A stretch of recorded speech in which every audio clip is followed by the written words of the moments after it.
Shalom, berjumpa lagi dengan saya dalam seri pelajaran Sekolah Sabat, pelajaran yang ke-6 untuk Sabat tanggal 6 Februari 2021 dengan judul Berlagak Seperti Allah. Dan ayat intinya terdapat di dalam Yesaya 25 ayatnya yang ke-9. Sesungguhnya inilah Allah kita yang kita nanti-nantikan supaya kita diselamatkan. Inilah Tuhan yang kita nanti-nantikan. Marilah kita bersorak-sorak dan bersukacita oleh karena keselamatan yang diadakannya. Saudara-saudaraku, sejak dosa timbul dalam hati malaikat yang perkasa tetapi sombong, di mana kesombongan itu tidak menghormati batas-batas realitas baik pada malaikat dan juga manusia. Dan masalah ini terlihat lebih buruk pada mereka yang memiliki kesombongan rohani. Sifat yang menyedihkan pada makhluk yang sudah rusak, sehingga keselamatan mereka hanya dapat ditemukan pada usaha orang lain untuk mereka. Saudara-saudara, sahabat ini kita akan belajar, kita akan melihat asal mula kesombongan dan juga sifat yang meninggikan diri dan juga dosa pertama, dua dosa yang pertama. Baik, sebelum kita melanjutkan pelajaran Sekolah Sabat kita, mari kita tunduk kepala, kita berdoa. Bapa di surga, pada saat ini Bapa kembali kami akan belajar firman Tuhan melalui pelajaran Sekolah Sabat. Oleh karena itu kami sangat mengharapkan urapan kuasa Roh-Mu yang kudus, sehingga di dalam pelajaran ini kami boleh mendapatkan satu pekabaran Tuhan untuk mempersiapkan kehidupan kami di zaman akhir ini. Terima kasih Bapa, di dalam nama Tuhan Yesus. Amin.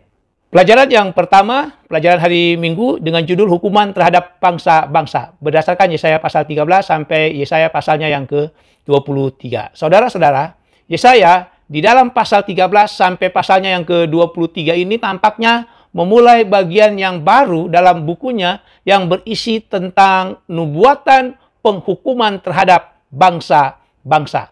Bila mana kita baca Yesaya pasal 10, ayat 5 sampai ayat yang ke-34, di situ telah diumumkan tentang penghukuman terhadap bangsa Asyur. Bangsa yang memberikan ancaman, bangsa yang membahayakan kerajaan Yehuda. Lalu di dalam Yesaya pasal yang ke-14 ayat 24 sampai ayatnya yang ke-27, secara ringkas kembali diumumkan, diceritakan rencana Tuhan untuk penghukuman terhadap bangsa Asyur. Jadi saudara-saudara, sekali lagi pasal 13 sampai pasalnya yang ke-23 ini membahas tentang penghukuman terhadap bangsa-bangsa. Secara khusus yang lebih penting diperhatikan oleh penulis, yaitu tentang Babel, tentang kerajaan Babel. Di mana kerajaan Babel ini mewarisi kekayaan budaya, keagamaan, dan juga warisan politik. Di mana kita tahu Babel di kemudian hari ini muncul sebagai negara adikuasa yang menaklukkan Yehuda dan menawan penduduknya dalam pembuangan. Walaupun dari sudut pandang orang pada zaman Yesaya, belumlah terlihat bahwa kerajaan Babel itu akan menjadi adikuasa, negara adikuasa yang memberikan ancaman bagi umat-umat Tuhan, secara khusus kerajaan Yehuda. Kenapa? Karena hampir seluruh pelayanan Yesaya, maksudnya itu di zaman Yesaya itu, kerajaan Asyur berkuasa juga terhadap Babel. Catatan sejarah mencatat bahwa raja-raja Asyur ini beberapa kali merebut kota daripada Babylon. Tahun 710 sebelum Tarik Masehi, 702, 689, dan juga yang terakhir 648 sebelum Tarik Masehi. Tetapi sejarah juga mencatat bahwa akhirnya perlahan-lahan Babel ini menjadi negara adikuasa di wilayah tersebut, di mana kekuasaannya juga pada akhirnya akan memberikan satu ancaman yang menghancurkan bagi kerajaan Yehuda. Lalu saudara-saudara, kalau kita perhatikan betapa kerasnya bahasa yang digunakan di dalam Yesaya pasal 13 sampai Yesaya pasalnya yang ke-23, di mana Allah akan menghukum bangsa-bangsa tersebut, termasuk tadi di Babylon tadi. Mengapa Allah yang penuh kasih melakukan hal tersebut?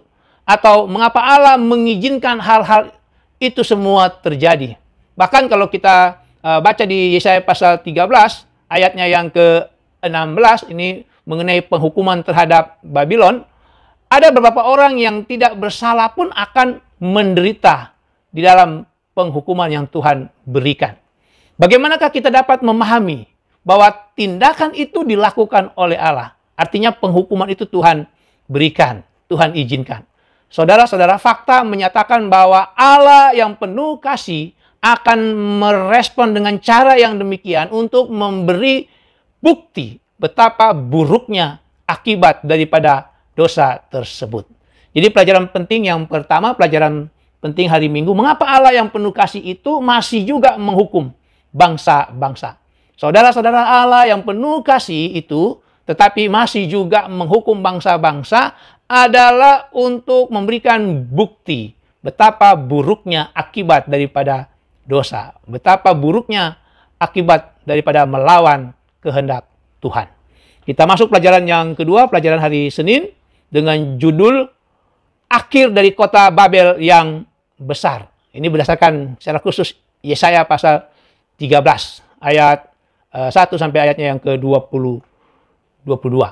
Saudara-saudara, Babel bersama dengan kerajaan kecil satu, kerajaan Media pada saat itu belum besar, pada akhirnya menaklukkan kerajaan Asyur.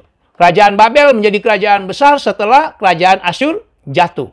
Dan Raja Nebukadnezar yang kedua, dia menaklukkan dan mengasingkan penduduk daripada kerajaan Yehuda. Apakah kerajaan Babel ini akan berkuasa selamanya? Di dalam Yesaya pasal 13 ini kita dapat mengetahui bahwa kerajaan Babel pun akan berakhir.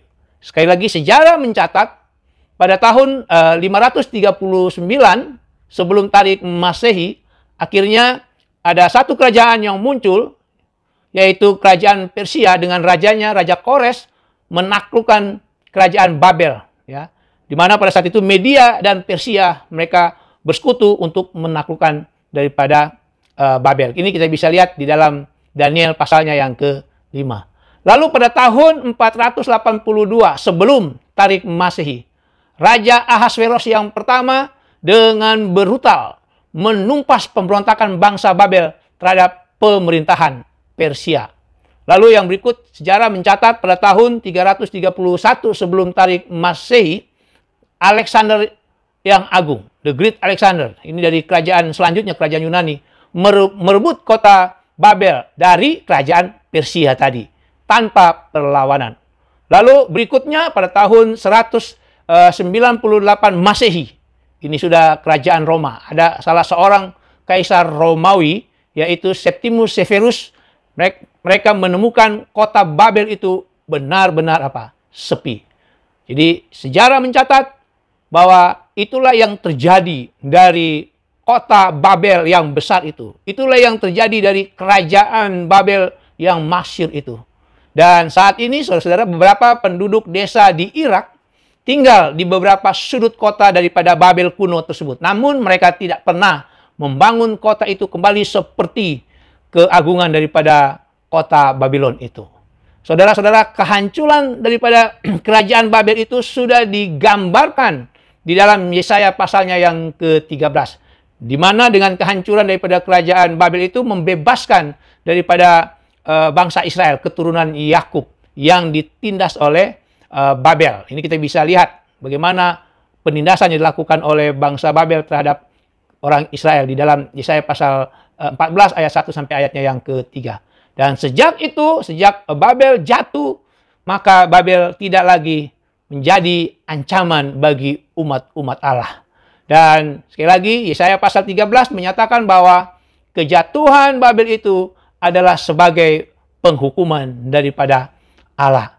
Dan masa penghukuman yang dilakukan oleh Tuhan pada saat itu, kalau kita baca di ayat 6 dan ayat yang ke-9 dari Yesaya pasal 13, itu disebut dengan hari Tuhan. Penghukuman yang Tuhan berikan kepada bangsa Babel, kerajaan Babel itu disebut dengan hari Tuhan. Jadi saudara-saudara, betapa bodohnya kita bila mengabaikan nubuatan-nubuatan yang Alkitab sudah nyatakan.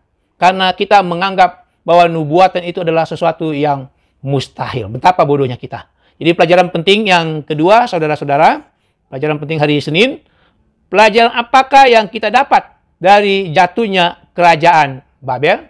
saudara-saudara, kejatuhan daripada kerajaan Babel sudah dinubuatkan. Dan itu terjadi. Maka betapa bodohnya bila mana kita mengabaikan nubuatan-nubuatan yang Tuhan Allah telah nyatakan di dalam firman-Nya. Kita lanjut pelajaran yang ketiga, pelajaran hari Selasa dengan judul Kejatuhan Raja Gunung. Siapa ini kejatuhan Raja Gunung? Berdasarkan Yesaya pasal 14. Saudara-saudara, tadi kita sudah belajar di Yesaya pasal 13, di mana itu tentang kejatuhan daripada kerajaan Babel yang akhirnya membebaskan umat Allah. Di dalam Yesaya 14 ayat 1 sampai ayatnya yang ke-3. Maka di ayat selanjutnya, Yesaya pasal 14 ayat 4 sampai ayat yang ke-23, di situ kalau kita baca ada ejekan figuratif, ejekan kiasan atau lambang terhadap Raja Babel. Dan ini sangat jelas bukan literal.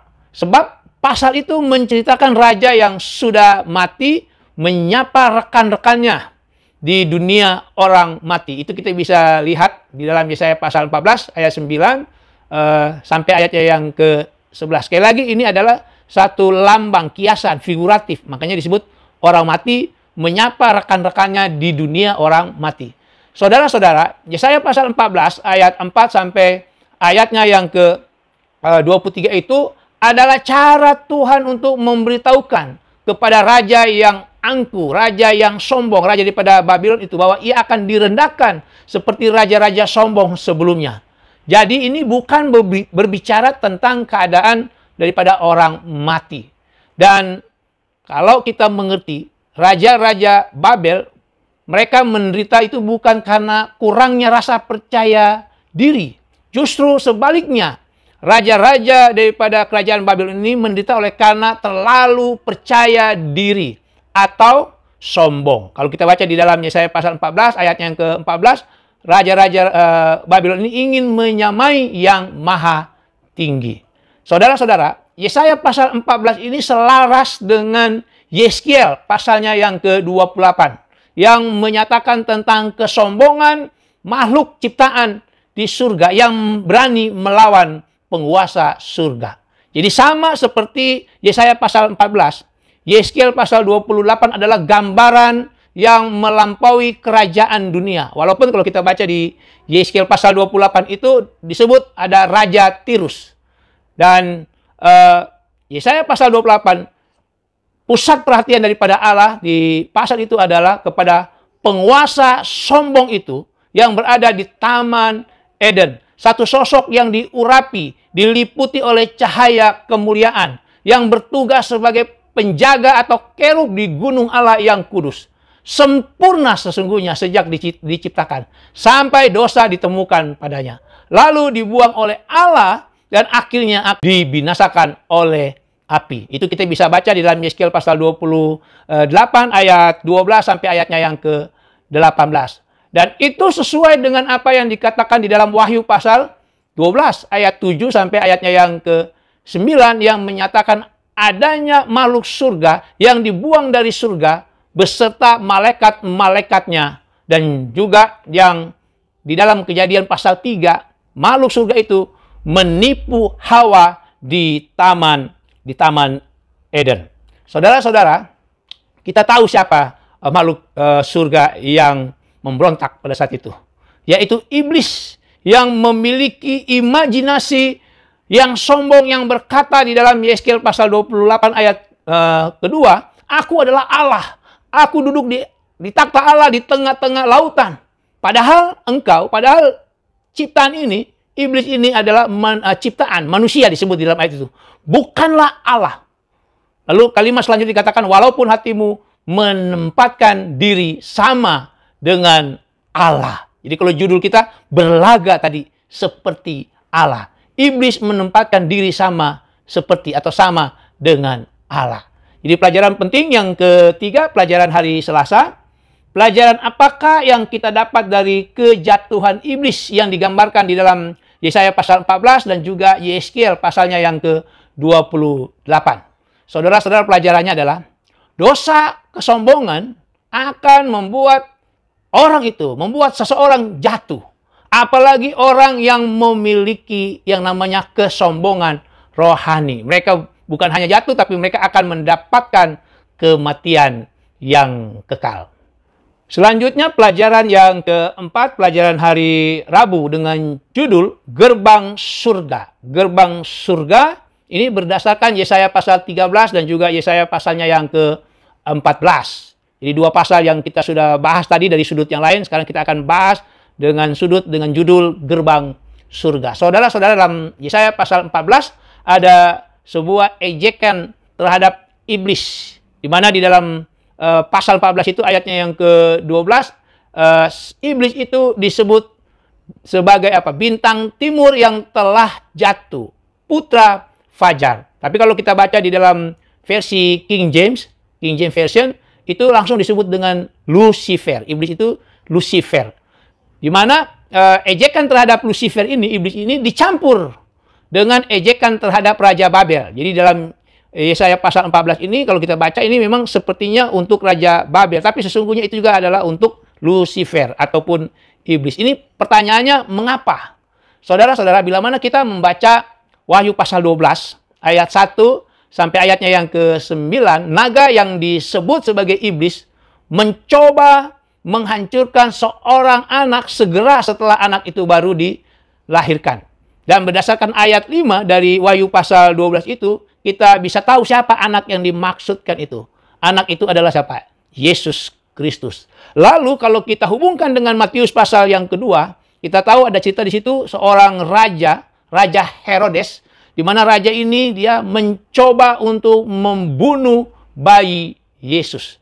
Saudara-saudaraku, dari semua cerita-cerita ini, Yesaya pasal 14, Wahyu pasal 12, dan juga Matius pasal 2 ini, sesungguhnya iblislah, setanlah, Luciferlah kuasa yang berada di belakang semuanya. Luciferlah, ya, iblislah ini yang berada di belakang Raja Herodes dan juga di belakang Raja Babel di dalam Yesaya pasal 14, dan juga di belakang daripada raja atau pangeran Tirus di Yeskiel pasalnya yang ke-28. Jadi inilah dia. Siapa di belakangnya, yaitu iblis ataupun Lucifer. Lalu berikutnya kalau kita baca di dalam 1 Petrus pasal 5 ayat yang ke-13, 1 Petrus 5 ayat yang ke-13, mengapa Petrus menyebut Babel yang merujuk kepada Roma? Dan Yohanes kekasih di dalam Wahyu pasal 14 ayat 8, Wahyu 16 ayat 19, Wahyu 17 ayat 5, dan juga Wahyu pasal 18 ayat 2, ayat 10, dan juga ayat yang ke-21, Yohanes menyatakan bahwa Babel ini, Roma ini adalah kuasa yang jahat. Ini mengapa, saudara-saudara? Saudara-saudara, sama seperti Babel secara literal, artinya Babel yang kerajaan Babel, dan juga Roma lalu digambarkan tadi oleh Rasul Petrus di dalam 1 Petrus 5 ayat 13 tadi disebut Babel. Di dalam kitab Wahyu juga dinyatakan bahwa kekuasaan-kekuasaan ini adalah kekuasaan-kekuasaan yang sombong. Kekuasaan-kekuasaan ini adalah penguasa-penguasa yang lalim, yang menindas umat Allah. Kalau kita baca di dalam Wahyu pasal yang ke-17, ayatnya yang ke-6, di situ dikatakan bahwa Babel dalam tanda petik atau Roma ini adalah satu kekuasaan yang mabuk oleh darah orang-orang kudus dan juga darah daripada saksi-saksi Yesus. Jadi Babel dalam tanda petik atau Roma ini mereka memberontak kepada Allah. Dan memang Babel ini, nama Babel ini tersirat daripada apa? Namanya, arti daripada nama Babel itu. Ya, sebuah ide yang tersirat daripada nama Babel itu sendiri. Ya, itu menggambarkan bahwa mereka adalah orang atau kekuasaan yang memberontak kepada Allah. Dalam bahasa Babel sendiri, nama Babel itu adalah Bab-ili. Bab-ili. Apa itu Bab-ili? Bab-ili adalah gerbang para dewa, menandakan tempat masuknya ke alam ilahi. Lalu kalau kita mau hubungkan, ingat di peristiwa dalam Kejadian pasal 11, Menara Babel, di mana orang-orang membangun Menara Babel supaya dengan kuasa usaha mereka, usaha manusia, maka mereka dapat naik ke tingkat Ya, di dalam pelajaran sekolah sahabat ini dikatakan ke tingkat kekebalan ilahi. Untuk apa? Agar mereka bebas dari pertanggungjawaban kepada Allah. Lalu, kalau kita lihat cerita yang lain di dalam Kejadian pasal 28 ayatnya yang ke-17, ketika Yakub bangun dari mimpi, di mana Yakub melihat sebuah tangga yang menghubungkan surga dengan bumi. Lalu dia bangun, dia berseru, ini tidak lain dari rumah Allah. Ini pintu gerbang surga. Saudara-saudara perhatikan bahwa rumah Allah ya, adalah gerbang surga. Pintu masuk juga ke dalam alam ilahi. Dan Yakub menamai tempat di mana dia bermimpi lalu dia bangun dengan berkata tidak lain ini adalah rumah Allah, ini adalah pintu gerbang surga, menamakan tempat itu dengan Betel yang memiliki arti rumah Allah. Jadi saudara-saudara di sini kita bisa lihat dua cerita yang berbeda ini ya. Ada gerbang para dewa dan juga ada gerbang surga. Jadi gerbang surga yang di Betel di mana Yakub tadi tertidur lalu bermimpi, dan juga gerbang para dewa yang dibangun tadi di dalam Kejadian pasal yang ke-11 tadi, Menara Babel itu sangat bertolak belakang dalam menjangkau alam ilahi. Ingat ya, itu gerbang tadi menurut mereka itu adalah gerbang menuju ke alam ilahi, tapi sangat bertolak belakang. Saudara, tangga Yakub ya, di mana Yakub bermimpi yang disebut akhirnya Betel itu berasal dari surga. Dari surga tangga itu diturunkan dari langit oleh Allah. Tetapi Babel, ya Babili, gerbang para dewa itu dengan menaranya dan juga kuil-kuil di pelajaran sekolah sahabat dikatakan kuil-kuil zigurat dibangun oleh manusia dari bawah ke atas. Ini dia perbedaannya, saudara ya. Kalau yang di Betel dari surga, dari atas ke bumi, ke bawah. Tapi kalau Babel itu gerbang para dewa itu dari bawah, dari bumi ke surga. Saudara-saudara, cara yang berbeda ini mewakili jalan keselamatan yang bertolak belakang. Kasih karunia yang berasal dari Allah kontra dengan apa? Usaha manusia. Di mana semua agama yang benar berdasarkan model daripada Betel. Ya, kalau di dalam Efesus 2 ayat 8 dan 9 dikatakan karena kasih karunia kamu diselamatkan oleh iman. Tetapi semua agama yang palsu, termasuk agama-agama yang menganut legalisme dan sekularisme, didasari pada model kesombongan Babel. Jadi pelajaran penting yang keempat, pelajaran penting hari Rabu, apakah yang membedakan jalan keselamatan gerbang surga dan juga gerbang para dewa? Ya, Betel dengan Babel tadi. Saudara-saudara, jalan keselamatan gerbang surga atau Betel itu berasal dari kasih karunia Allah. Berbeda dengan jalan keselamatan gerbang para dewa, Babel, yang berasal dari kesombongan usaha manusia. Kita lanjut pelajaran yang terakhir, pelajaran hari Kamis, dengan judul Kemenangan Sion yang Terakhir. Ini berdasarkan Yesaya pasal 24 sampai Yesaya pasalnya yang ke-27. Saudara-saudara, setelah nubuatan penghukuman terhadap bangsa-bangsa di dalam Yesaya pasal 13 tadi sampai pasalnya yang ke-23, Yesaya pasal 24 sampai Yesaya pasal yang ke-27 menggambarkan kekalahan musuh-musuh Allah, menggambarkan kekalahan daripada bangsa-bangsa tadi yang mengancam umat-umat Tuhan secara global dan akhirnya memberikan pembebasan bagi umat-umat Tuhan. Saudara, pertanyaannya, mengapa gambaran yang diberikan oleh Yesaya tentang kehancuran, khususnya di Yesaya pasal 24 itu sangat mirip ya, tidak sama tapi mirip dengan gambaran yang diberikan Rasul Yohanes tentang berbagai peristiwa yang terkait dengan 1000 tahun, masa milenium sesudah kedatangan Kristus ya, yang kedua kali di Wahyu pasalnya yang ke-20 ya. Atau maksud saya kedatangan Yesus yang ketiga kali, karena itu setelah kerajaan 1000 tahun. Saudara, sebagaimana dalam Yesaya 13 dan juga Yesaya pasal 14 tadi, berbagai aspek dari Babel secara literal dapat diterapkan pada kekuasaan yang selanjutnya.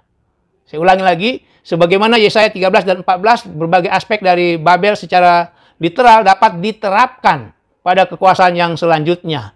Dan Babel dalam tanda petik tadi mewakili gabungan penguasa dunia di mana dalang yang ada di belakang mereka sesungguhnya adalah iblis sendiri. Maka pekabaran tentang kejatuhan Babel di Yesaya pasal 21 tadi ayat yang ke-9 dapat juga diulang di kemudian hari seperti dalam Wahyu pasal 14 ayat 8, Wahyu 18 ayat 2. Dan akhirnya di dalam Wahyu pasal 20 ayatnya yang ke-10, iblis dihancurkan setelah kedatangan Kristus yang ketiga kali. Kedatangan Kristus yang ketiga kali. Dan sementara kehancuran Babel literal, kerajaan Babel dulu, di dalam Yesaya pasal 13 ayat 6 dan 9, merupakan sebuah penghakiman yang tadi disebut dengan hari Tuhan, maka akan ada lagi hari Tuhan yang lebih dahsyat dan lebih mengerikan yang akan terjadi terhadap musuh-musuh Allah ini. Ya, oknum atau kekuasaan-kekuasaan yang mengancam, membahayakan umat-umat Allah. Maka saudara-saudara, dengan cara yang sama, penglihatan Yesaya di dalam Yesaya pasal 24, secara khusus ayatnya yang ke-23, di situ disebutkan, sebab Tuhan semesta alam akan memerintah di Gunung Sion dan di Yerusalem. Sudah pasti bukanlah hanya berhubungan dengan Yerusalem yang Nabi Yesaya kenal. Kenapa? Bukan hanya Yerusalem yang Nabi Yesaya kenal, karena di dalam Wahyu pasal 21 ayat 2 dan juga ayat yang 23 di situ dijelaskan bahwa ada juga yang namanya Yerusalem baru. Jadi sekali lagi saudara, penglihatan di dalam Yesaya pasal 24 ayat 23 itu bukan hanya berhubungan dengan Yerusalem zaman dulu, tapi ini ada hubungannya dengan Yerusalem baru. Dan kalau kita lihat di dalam Yesaya pasal 28 ayatnya yang ke-21, di mana pekerjaan pembinasaan yang dilakukan Allah merupakan satu perbuatan yang ganjil baginya. Ya, tadi kenapa Tuhan yang penuh kasih masih menghukum juga ini bangsa-bangsa yang memberontak ini. Di pelajaran yang terakhir ini, pelajaran hari Kamis, di sini pembinasaan yang dilakukan oleh Allah itu sebenarnya satu perbuatan yang ganjil yang dibuat oleh Allah. Mengapa? Sebab Allah itu tidak ingin melakukan itu. Namun bagaimanapun juga itu harus dilakukan karena itu merupakan sebuah akibat daripada tindakan. Karena Yakobus pasal 1 ayat 15 menyatakan dengan sangat jelas bahwa dosa membawa benih-benih penghancuran terhadap diri sendiri. Artinya orang-orang yang melakukan dosa mereka akan menerima akibatnya. Jadi apa yang kita lihat di dalam Yesaya pasal 24 sampai Yesaya pasal 27 itu merupakan apa? Pernyataan Alkitab. Alkitab menyatakan secara keseluruhan. Tidak peduli bagaimana hebatnya kesukaran, penderitaan dan kehancuran saat ini yang dilakukan oleh musuh-musuh Allah terhadap umat-umat Allah. Pada akhirnya Allah dan juga kebaikan akan menang atas kejahatan. Menang atas kuasa-kuasa kejahatan. Jadi pelajaran penting yang terakhir saudara-saudara, pekabaran apakah yang kita dapat lihat dari Yesaya pasal 24 sampai Yesaya pasalnya yang ke-27. Pekabaran yang ada di dalam Yesaya pasal 24 sampai pasalnya yang ke-27 adalah tidak peduli bagaimanapun hebatnya kesukaran, penderitaan, dan kehancuran yang dibuat oleh kuasa kejahatan. Pada akhirnya Allah akan menang. Pada akhirnya kebaikan akan menang atas kejahatan tersebut. Inilah pelajaran kita pada hari Sabat ini. Kiranya Tuhan Yesus memberkati kita semua. Mari kita tunduk kepala, kita berdoa. Bapa di surga, terima kasih atas pelajaran yang begitu indah. Mengingatkan kepada kami bagaimana dosa kesombongan itu akan menghancurkan. Bahkan dengan kesombongan rohani melawan Tuhan, kami akan menderita kematian yang kekal. Bapa di surga, tolong berkati bagi kami semua ya Tuhan. Umat-umat-Mu, hamba-hamba-Mu di zaman akhir ini. Terpujilah nama Bapa besarlah kuasa-Mu. Di dalam nama Tuhan Yesus. Amin.